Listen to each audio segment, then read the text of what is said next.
Hello students, I am Vishal Sinha and welcome to my channel Vishal Sinha education. पिछले 3 videos में हमने cell chapter के बारे में डिस्कस किया। सेल की डिस्कवरीज देखी, उसकी सेल थ्योरी देखी।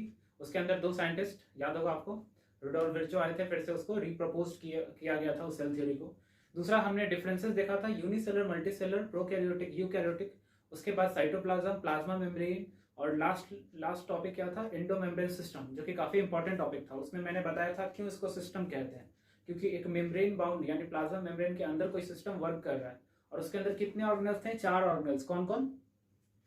Endoplasmic reticulum, Golgi apparatus, lysosome and vacuole. ये चारों ऑर्गेनल्स का जो फंक्शन होता है वो कोऑर्डिनेटेड होता है, इसीलिए इसको एंडोमेम्ब्रेन सिस्टम कहा गया। तो ये सब ऑर्गेनल्स थे। उसके बाद जो मेन हमारा नेक्स्ट ऑर्गेनल है वो है माइटोकॉन्ड्रिया। माइटोकॉन्ड्रिया के बारे में आपने सुना होगा, उसको क्या कहते हैं? Powerhouse of the cell. तो पढ़ते हैं माइटोकॉन्ड्रिया। माइटोकॉन्ड्रिया माइटोकॉन्ड्रिया एक सेल के अंदर, एक यूकैरियोटिक सेल के अंदर पाया जाता है, जो कि बहुत मेन ऑर्गेनल है। यानी किसी की बॉडी में अगर एनर्जी का फॉर्मेशन हो रहा है तो उसके पीछे कौन है? माइटोकॉन्ड्रिया। यानी उसके सेल्स के अंदर माइटोकॉन्ड्रिया फंक्शन कर रहा है और वही एनर्जी बना रहा है। देखते हैं। इट इज पहले powerhouse of the cell कहते हैं माइटोकॉन्ड्रिया को। It is double membrane bound organelle, यानी ये कैसा ऑर्गेनल है? 2 मेम्ब्रेन से घिरा हुआ ये ऑर्गेनल है। इसका जो आउटर मेम्ब्रेन होता है ये पोरस होता है। पोरस का मतलब ये अपने थ्रू किसी भी चीज को पास होने देगा, यानी माइक्रो मॉलिक्यूल्स को पास होने देगा।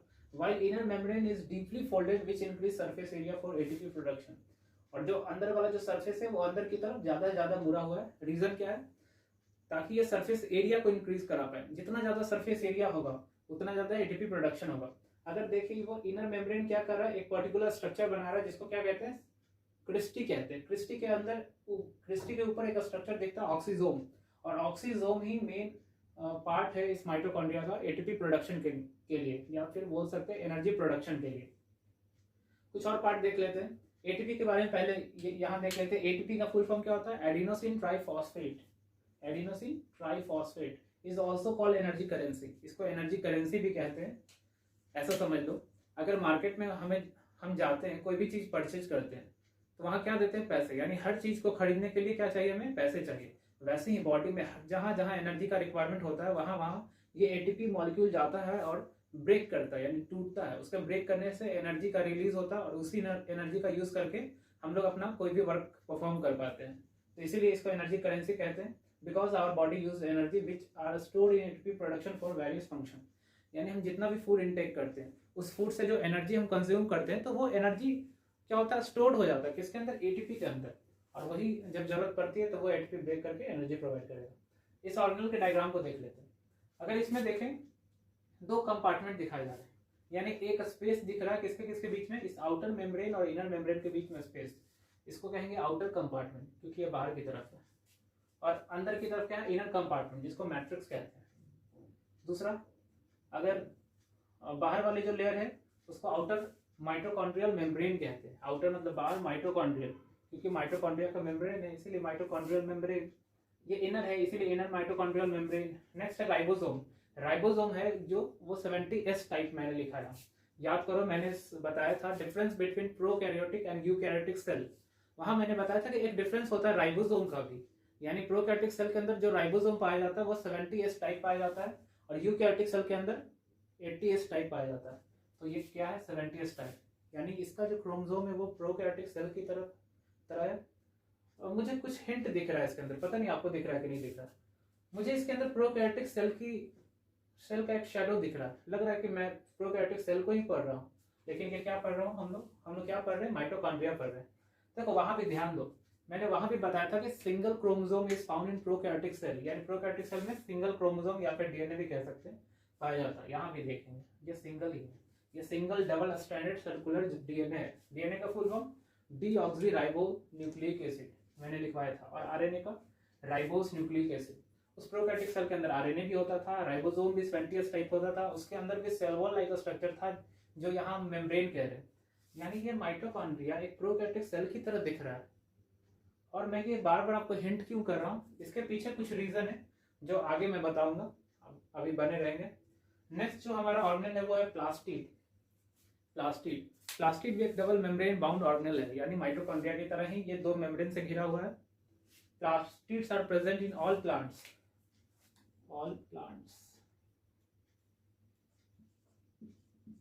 प्लास्टिड सारे प्लांट्स में पाया जाता है। और यूग्लेनोइड्स सिंपल ऑर्गेनिज्म होते हैं जो यूनिसेलर होते हैं, एक सेल से बने होते हैं। और इसके अंदर क्या होता है, इसके अंदर फोटोसिंथेसिस हो सकता है, यही है यूग्लेनोइड।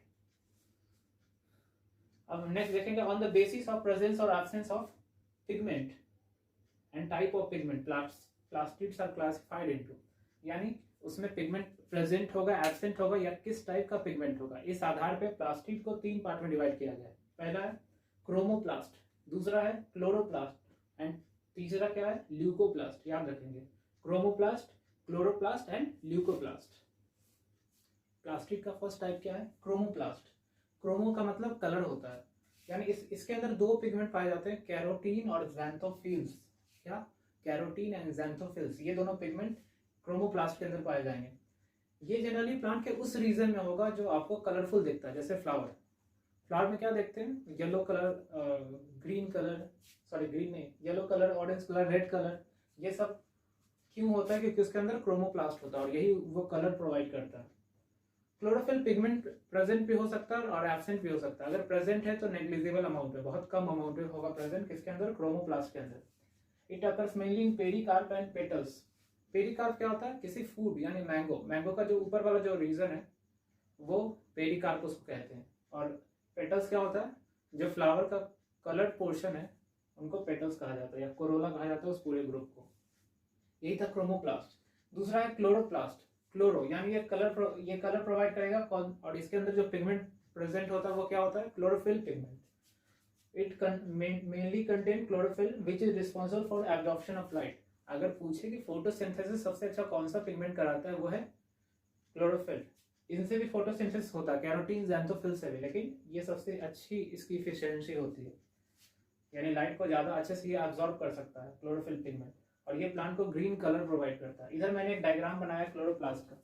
क्लोरोप्लास्ट को अगर देखा जाए, ये भी डबल मेम्ब्रेन बाउंड, मैंने बताया था प्लास्टिड के बारे में, आउटर मेम्ब्रेन, इनर मेम्ब्रेन, और जो अंदर का जो रीजन है उसको स्ट्रोमा कहेंगे।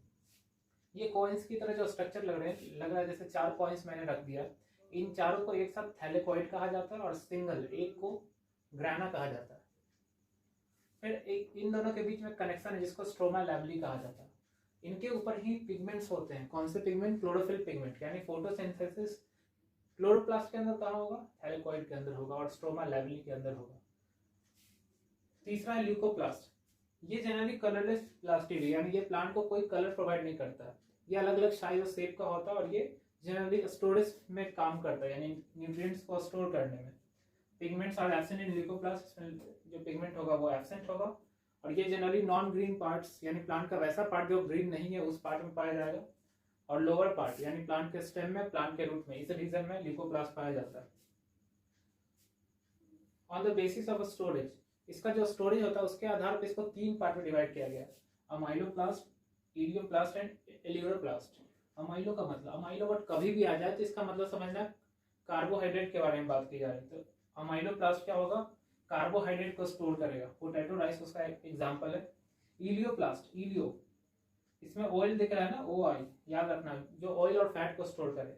और एलियो का मतलब प्रोटीन होता है, तो वैसा प्लास्टिड, वैसा ल्यूकोप्लास्ट जो प्रोटीन्स को स्टोर करे वो उसको एलियोप्लास्ट कहेंगे। यहाँ ध्यान देने वाली बात है कि यहाँ अलग अलग टाइप के प्लास्टिड्स देख रहे हैं हम लोग। एक्चुअली जब एक सेल फॉर्म होता है तो उस टाइम एक प्रोप्लास्टिड नाम का एक ऑर्गेनेल बनता है उस सेल के अंदर। वो प्रोप्लास्टिड उस सेल के रिक्वायरमेंट के आधार पे क्या होता है, वो चेंज हो जाता है। वो चेंज हो सकता है ल्यूकोप्लास्ट के अंदर, अमाइलोप्लास्ट, एलियोप्लास्ट, एलियोप्लास्ट में हो सकता है, वो क्रोमोप्लास्ट में हो सकता है, वो क्लोरोप्लास्ट में हो सकता है, यानी वो ऑर्गेनेल मॉडिफाई होकर अलग अलग प्लास्टिड में चेंज हो जाता है। इस चीज को आपको याद रखना है। जनरली ये जो स्ट्रक्चर्स होते हैं ये डबल मेम्ब्रेन तीनों के अंदर ही होगा। तो यही था हमारा plastids, semi autonomous organelles. Semi autonomous organelles क्या होते हैं, यानी वैसे ऑर्गेनेल्स जिनके अंदर कुछ अलग टाइप की प्रॉपर्टी है बाकी ऑर्गेनेल्स से कंपेयर करें तो। ये ऑर्गेनेल भी लगते हैं और एक सेल की तरह भी बिहेव करते हैं, इसीलिए इनको अलग कैटेगरी में रखा गया, सेमी ऑटोनोमस ऑर्गेनेल्स। क्या है, the organelles which have its own DNA, RNA, ribosomes and enzyme, यानी वैसे ऑर्गेनेल्स जिसके पास अपना डीएनए है, deoxyribo nucleic acid, RNA, ribose nucleic acid, ribosome है, कौन सा राइबोसोम, 70S टाइप यानी प्रोकैरियोटिक वाला राइबोसोम, और कुछ एंजाइम्स है जो कि उसके कुछ मेटाबॉलिज्म में जो हेल्प करते हैं। They have their own protein synthesis machinery, यानी खुद से वो अपने अंदर प्रोटीन सिंथेसिस कर सकता है और वो बाइंडेड फ्यूजन से भी डिवाइड कर सकता है। और ये सेमी ऑटोनोमस ऑर्गेनल्स क्या होते हैं, प्रोकैरियोटिक सेल से काफी ज्यादा मैच करते हैं। आपको शायद याद होगा, अभी अभी मैंने बताया था माइटोकॉन्ड्रिया के बारे में, वहां मैं आपको कुछ हिंट दे रहा था, उसके अंदर कुछ चीजें मैं दिखा रहा था आपको। क्यों दिखा रहा था? इसी चीज के लिए, यानी एक माइटोकॉन्ड्रिया में भी जो कैरेक्टर्स हैं वो प्रोकैरियोटिक सेल की तरह ही लगते हैं। यानी ऐसा लग रहा है कि मान लो कभी माइटोकॉन्ड्रिया कोई प्रोकैरियोटिक सेल, मान लो कोई प्रोकैरियोटिक सेल घूमने जा रहा होगा और कोई यूकैरियोटिक सेल उसको उसने खा लिया, यूकैरियोटिक सेल ने प्रोकैरियोटिक सेल को खा लिया और वो प्रोकैरियोटिक सेल क्या हो गया, परमानेंट फिक्स हो गया उस सेल के, यूकैरियोटिक सेल के अंदर, और वो आगे चल के मॉडिफाई होकर ऑर्गेनल बन गया। तो कुछ ऐसा ही लगता है कि माइटोकॉन्ड्रिया कभी एक बैक्टीरिया रहा होगा और वो गलती से एक यूकैरियोटिक सेल के अंदर इंटर कर गया, जो कि ऑर्गेनल की तरह बिहेव करना स्टार्ट कर दिया। तो इन ऑर्गेनल्स के पास खुद का डिवीजन होता है, ये बाइंडेड फिजन से डिवाइड कर सकते हैं। इनके पास खुद का डीएनए, आरएनए, राइबोसोम, एंजाइम्स होता है, खुद अपना प्रोटीन सिंथेसिस कर सकते हैं। और यहाँ मैंने लिखा, it seems that these organelles are actually a prokaryotic cell which randomly enters in the eukaryotic cell. मानो ऐसा लगता है कि ये प्रोकैरियोटिक सेल होंगे जो किसी कारणवश यूकैरियोटिक सेल के अंदर इंटर कर गए होंगे। और इसका दो ही एग्जाम्पल है, माइटोकॉन्ड्रिया एंड प्लास्टिड। अगर माइटोकॉन्ड्रिया के डायग्राम को फिर से आप याद करो तो वो सारी चीजें दिखेंगी। एक प्रोकैरियोटिक सेल का डायग्राम देखो और एक माइटोकॉन्ड्रिया का डायग्राम देखो, यानी सेमी ऑटोनोमस ऑर्गेनल्स। तो ये थे हमारे ऑर्गेनल्स। कुछ और भी ऑर्गेनल्स होते हैं, जैसे राइबोसोम। राइबोसोम को कहा जाता है smallest organelle of the cell, यानी एक सेल का सबसे छोटा ऑर्गेनल है। राइबोसोम को प्रोटीन फैक्ट्री भी कहा जाता है। कुछ और नाम सुना होगा आपने, सीलिया और फ्लैजेला। तो सीलिया और फ्लैजेला लोकोमोटरी ऑर्गन है। लोकोमोटरी ऑर्गन क्या होता है? यानी वो वैसा ऑर्गन जो लोकोमोशन में हेल्प करे, यानी जो किसी के मूवमेंट में हेल्प करे। यानी कोई ऑर्गेनिज्म एक जगह से दूसरी जगह जा पाता है उस ऑर्गेनल की मदद से, तो वैसे ऑर्गेनल को क्या कहेंगे? Locomotory organ. मान लो एक सेल है, उसके अंदर एक बड़ा सा स्ट्रक्चर, इसको फ्लैजेला कहते हैं। और कुछ ऐसे भी सेल्स होते हैं जिनके अंदर छोटे छोटे स्ट्रक्चर्स होते हैं, इनको सीलिया कहते हैं। दोनों का फंक्शन सेम है, दोनों लोकोमोशन में ही हेल्प करता है, लेकिन अंतर क्या है? इसका जो साइज है काफी ज्यादा होता है और इसका काफी छोटा साइज होता है। दूसरा, इसका जो नंबर है बहुत ज्यादा होता है सीलिया का, फ्लैजेला का नंबर बहुत कम होता है। ये सब डिफरेंसेस होते हैं। ये जनरली आपको यूग्लिनॉइड्स में फ्लैजेला मिलेगा, पारामीशियम में सीलिया मिलेगा। तो ये सब इसमें मूवमेंट में हेल्प करता है। एक चीज क्लियर रखेंगे, मूवमेंट और लोकोमोशन में फर्क है। यानी अगर मैं अपने प्लेस को चेंज कर रहा हूँ तो ये मेरा लोकोमोशन भी है और मूवमेंट भी है, और मैं अपने प्लेस को चेंज किए बिना मूव कर रहा हूँ तो ये मेरा बस मूवमेंट है। इसको याद रखेंगे, लोकोमोशन मूवमेंट। एक लोकोमोशन मूवमेंट हो सकता है लेकिन एक मूवमेंट लोकोमोशन नहीं हो सकता। Cell division.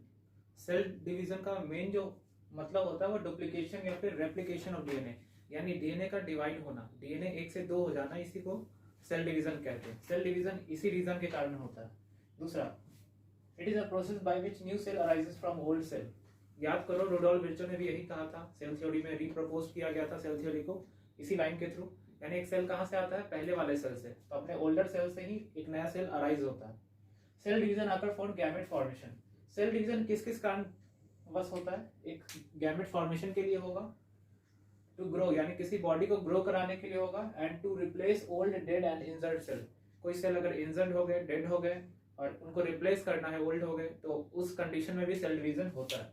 एक और याद रखना, अगर एक सेल है उसके अंदर न्यूक्लियस है, ठीक है, अगर ये सेल ग्रो होकर बड़ा हो गया और न्यूक्लियस का साइज इतना ही होता है तो ये रेशियो डिस्टर्ब हो जाता है। इसको कहते हैं न्यूक्लियर साइटोप्लाज्मिक रेशियो। जब ये रेशियो डिस्टर्ब होगा तो ये सेल क्या करेगा? ये सेल अपने न्यूक्लियस को डिवाइड करने के बाद अपने आप को डिवाइड कर लेगा, तो 1 से 2 सेल्स हो जाएंगे। इसलिए भी सेल डिवीजन होता है। सेल डिवीजन 2 तरह के होते हैं, एक है माइटोसिस और दूसरा है मियोसिस। माइटोसिस को माइटोटिक डिवीजन भी कहा जाता है, माइटोटिक डिवीजन, और ये सबसे कॉमन टाइप ऑफ डिवीजन है mitosis. Most of the cells divide through mitosis. In mitosis mother diploid cell. अब ये डिप्लॉयड हैप्लॉयड क्या होता है? डिप्लॉयड हैप्लॉयड जानने के लिए पहले ये जानेंगे कि हमारी बॉडी के अंदर कितने क्रोमोसोम है। एक ह्यूमन बॉडी के एक सेल के अंदर कितने क्रोमोसोम्स होते हैं? तो जो क्रोमोसोम का नंबर है वो है 46 क्रोमोसोम एक सेल के अंदर। और ऐसे भी बोला जाता है कि 23 पेयर्स ऑफ क्रोमोसोम। 23 पेयर्स का मतलब ये होता है कि 23 जो क्रोमोसोम है, बाकी जो 23 उसके आइडेंटिकल है, इसीलिए 46 टोटल नंबर और 23 पेयर, यानी 23 के आइडेंटिकल है 23। तो मान लो मैं अपना एक सेल लेता हूँ जिसके अंदर 46 क्रोमोसोम है और इसको 2n कहते हैं। इसको 2n से डिनोट किया कहा जाता है, माना जाता है। यहाँ n का मतलब क्या है 23 और 2 यानी 2 × 23 46 हो जाएगा। तो एक डिप्लॉइड सेल के अंदर जो क्रोमोसोम होता है वो आइडेंटिकल होता है, यानी पेयर ऑफ क्रोमोसोम होता है। इसको डिप्लॉइड सेल्स कहते हैं। जब ये सेल डिवाइड हो जाएगा, अगर ये सेल अपने क्रोमोसोम को आधा कर ले, 23 कर ले, उसके बाद इसको n से डिनोट कहा जाता है। इसको कहा जाता है हैप्लॉइड सेल यानी सिंगल सेट ऑफ क्रोमोसोम। यहाँ क्या है, डबल सेट ऑफ क्रोमोसोम, इसीलिए 2n कहा गया। तो माइटोसिस में क्या होता है, जनरली डिप्लॉइड सेल यानी ऐसे सेल जब डिवाइड करते हैं तो 2 डॉटर सेल्स बनाते हैं जिसके अंदर जो क्रोमोसोम नंबर होता है वो आइडेंटिकल होता है, यानी 46 ही होगा और 46 ही होगा। इसको भी 2n से डिनोट करेंगे, इसको भी 2n से डिनोट करेंगे। Mitosis helps in growth and repairing of tissue. Normal tissue के कोई भी ग्रोथ और रिपेयरिंग के लिए माइटोसिस डिवीजन का यूज होता है। नेक्स्ट है मियोसिस। मियोसिस क्या है, मियोसिस को मियोटिक डिवीजन भी कहते हैं। ध्यान देना, इसको कहेंगे माइटोटिक डिवीजन और इसको कहेंगे मियोटिक डिवीजन। ये टर्म भी कभी कभी लिखा आपको दिख जाएगा कहीं, मियोटिक डिवीजन। ये बस मियोसिस बहुत स्पेशल टाइप ऑफ डिवीजन है, यानी ये पर्टिकुलर एक स्पेसिफिक सेल्स के अंदर होता है। कैसे सेल्स के अंदर, मेल और फीमेल जर्म सेल, यानी वैसे सेल जो रिप्रोडक्टिव ऑर्गन्स के अंदर होते हैं और वो मियोसिस करके गैमेट फॉर्मेशन करते हैं। यानी मेल में बात करें तो टेस्टिस के अंदर होगा, वो स्पर्म का फॉर्मेशन करेगा डिवाइड करके, और फीमेल में ओवरीज के अंदर वो डिवाइड होके ओवम का प्रोडक्शन करेगा, या फीमेल गैमेट भी बोल सकते हैं। In meiosis a mother cell provide 4 new daughter cells. इस मियोसिस में एक जब मदर सेल डिवाइड होता है तो 4 डॉटर सेल्स को बनाता है।